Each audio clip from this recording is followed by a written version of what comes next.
It is widely believed that writing, like any other art form, is an inherent talent. You're either born with it or you're not. Well, this cannot be any farther from the truth. Any writer worth his salt would tell you about the countless hours he put in to perfect his craft. Writing is a skill that can be honed with patience and perseverance. Today, we are going to talk about one of the basic writing skills, and that is paragraph writing. The first part of a paragraph is its title. A title provides the reader information about the contents of an essay, article, movie, song, book, or a paragraph. So, what are the rules that need to be followed while writing a title?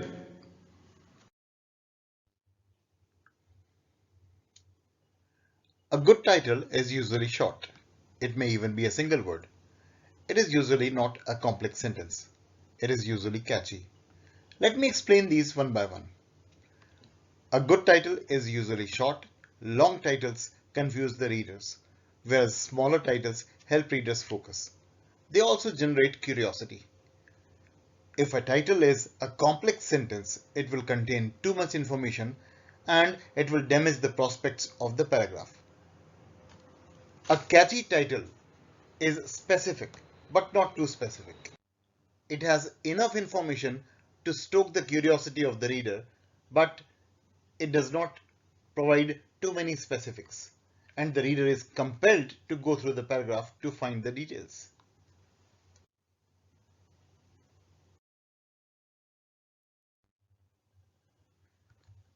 An unusual request, a long journey, test with fire, my first boss. All of these are excellent titles. A title follows special capitalization rules that are a bit different from those followed by normal sentences. Capitalize the first letter of the first word. Capitalize the first letter of important words in the title. Now this is a bit different from normal statements because in normal statements we only capitalize the first letter and proper nouns. Do not capitalize an article or a preposition unless it is the first word. Quite often you come across titles written in all capital. Avoid doing that. A title never has a period at the end. So when you are writing a title, don't end it with a full stop or a period. So by now you have learned a few things. Let's see if you can put some of them to practice.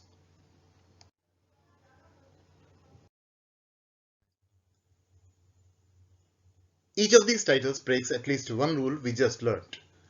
The first sentence, eating habits around the world, is in all capitals. The second sentence has two prepositions that have been capitalized. The third and fourth sentences end in periods or full stops. And in the fifth sentence, the article a has been capitalized. And so is the word is. All these are mistakes that should be avoided at all costs.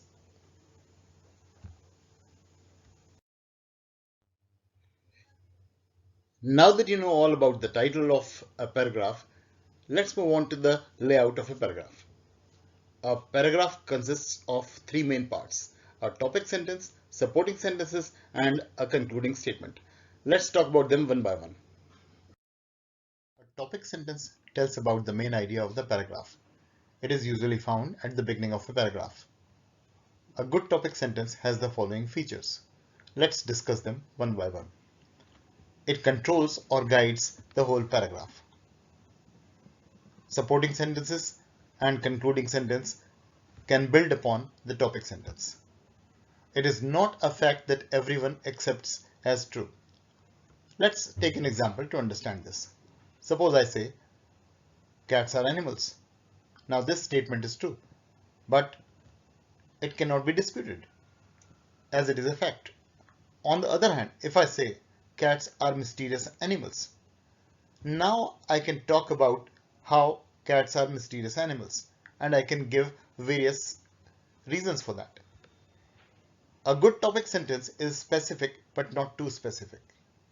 Let's take another example over here. If I say rains are critical, this is a true statement in itself, but it's a bit too generic and not much can be taken out from it.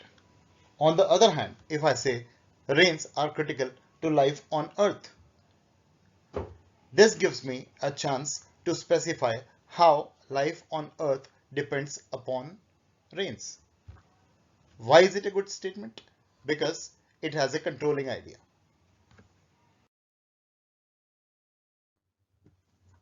Let's see if you can identify a good topic sentence. So suppose you choose the topic winter for writing a paragraph. Now there are three topic sentences given over here, or rather three sentences given over here, and you have to choose the right topic sentence. The first sentence, winter is a good season, is a very generic kind of a sentence, and it is an opinion, but a very generic one, as I said. The second one, winter weather is cold and it snows in some places in winter, is a statement of fact. Now, you cannot debate such a statement because it is only expressing some of the facts. The third sentence, however, the best season for kids is winter, is a debatable issue. Some people may like it, some people may not like it. Some people may agree with it, some others may not. And so the writer can definitely build upon this argument. Let's take another topic. Soccer. Suppose the writer wants to write on the topic soccer. Obviously, there's a lot to write about. You need a leather ball to play soccer. It's a statement of fact. Soccer is a nice game. It's a generic opinion. Soccer is popular for many reasons. Now, this particular statement or this particular sentence can be used as a topic sentence because now the writer can list many reasons for the popularity, or rather behind the popularity of soccer.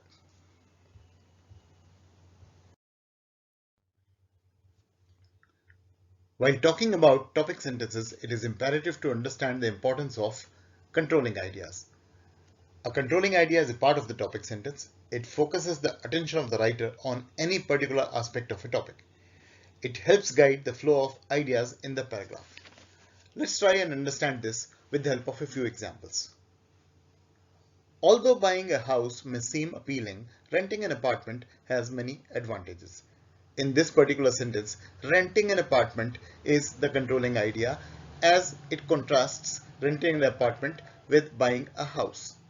In the second sentence, crossword puzzles are not only educational and fun but also addictive. The word crossword puzzles is the key issue or the key idea in the sentence. In the third sentence, recent research has confirmed that eating dark green leafy vegetables such as broccoli and cabbage may reduce the risk of some types of cancer. Eating dark green leafy vegetables is the controlling idea over here because it says that if you eat dark green leafy vegetables, you may be able to reduce some types of cancer. Now, this may or may not be true, but the author would try to prove it in his paragraph.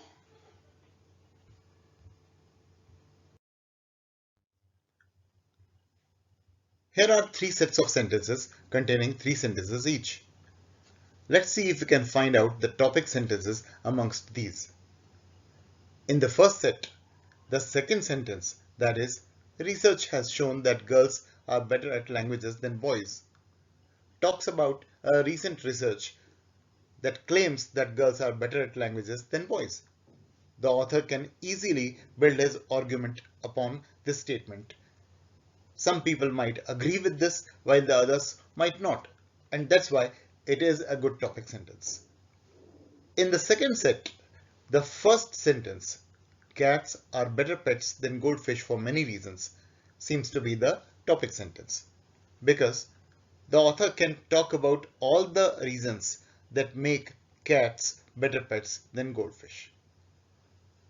In the third set, the last sentence, yesterday was the worst day of my life, seems to be the topic sentence because the first two sentences, that is, yesterday I didn't have lunch with my coworkers and yesterday I went to work late, are both statements of fact, and that's why they cannot be used as topic sentences.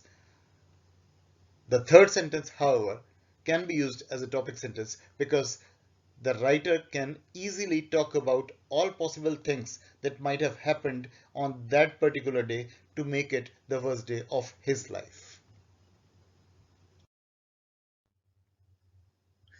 The second part of a paragraph are the supporting sentences. They perform a variety of functions. They answer the questions that start with who, what, when, where, why, how, and provide many details.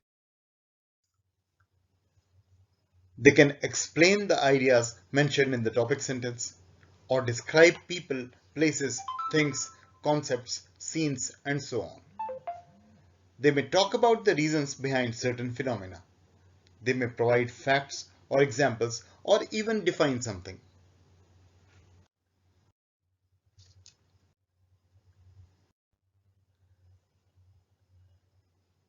So finally, we come to the last part of the paragraph, and that is the concluding sentence.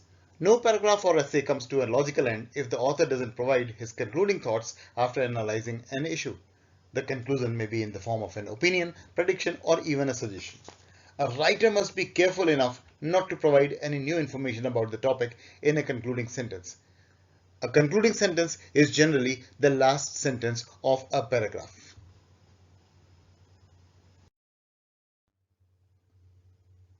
A concluding sentence often has one of these four important purposes. It restates the main idea, it gives an opinion, it offers a suggestion, it makes a prediction. It lets the reader know that you have finished talking about the idea introduced in the topic sentence.